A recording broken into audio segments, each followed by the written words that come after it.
मैंने चुनाव शुरू होने से पहले ही कहा था कि जेडीयू लगभग 80 सीटों पर चुनाव जीतेगा। नीतीश कुमार के करिश्माई नेतृत्व के चलते ये संभव हो सका है। कल तेजस्वी यादव का जो बयान आया उस पर भी प्रतिक्रिया आपकी चाहेंगे। उन्होंने तो लगातार ये दावा भी किया था कि महागठबंधन की जीत होगी, तमाम तरह की बातें भी कही जा रही थी।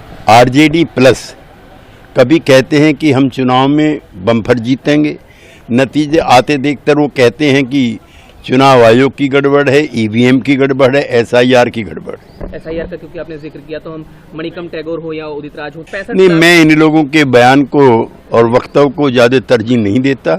कांग्रेस पार्टी को अपनी नीतियों में परिवर्तन करना पड़ेगा, वरना यही नतीजे हर बार देखने और सुनने को मिलेंगे। आरजेडी की बात करें तो चाहे नेपाल बना देंगे, श्रीलंका जैसी बात, बांग्लादेश। श्री जो एमएलसी हैं आरजेडी के, उनका पड़ोसी देश जो है नेपाल है, और उनको पता होना चाहिए कि सत्ता पक्ष के साथ साथ जो विपक्ष के नेता थे उनके भी घर जलाए गए थे, उनके भी घर लूटे गए थे। जी, श्रेय किसके, वही सवाल मेरा है। कार्यकर्ताओं को श्रेय है, जो पांचों पार्टी के कार्यकर्ताओं ने मेहनत की।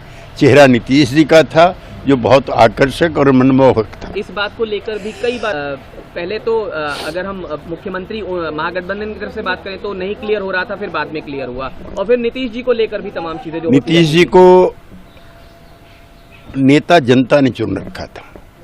ये 2004-05 के चुनाव में उनको जनता ने चुना था और वो जनता के निर्वाचित नेता हैं और उनके दिलों में हैं। ये इन चुनाव के नतीजों ने साबित किया। और भविष्य का बंगाल पर भी जाहिर है इसको लेकर किस तरह का जो चीजें रहने वाली हैं, इस नतीजे के बाद किस तरह से देखते हैं? बंगाल में भी कड़ा मुकाबला होगा। टीएमसी की वहाँ कई बार से सरकार है और मुझे उम्मीद है कि एनडीए वहाँ भी अच्छा करे। Thank you.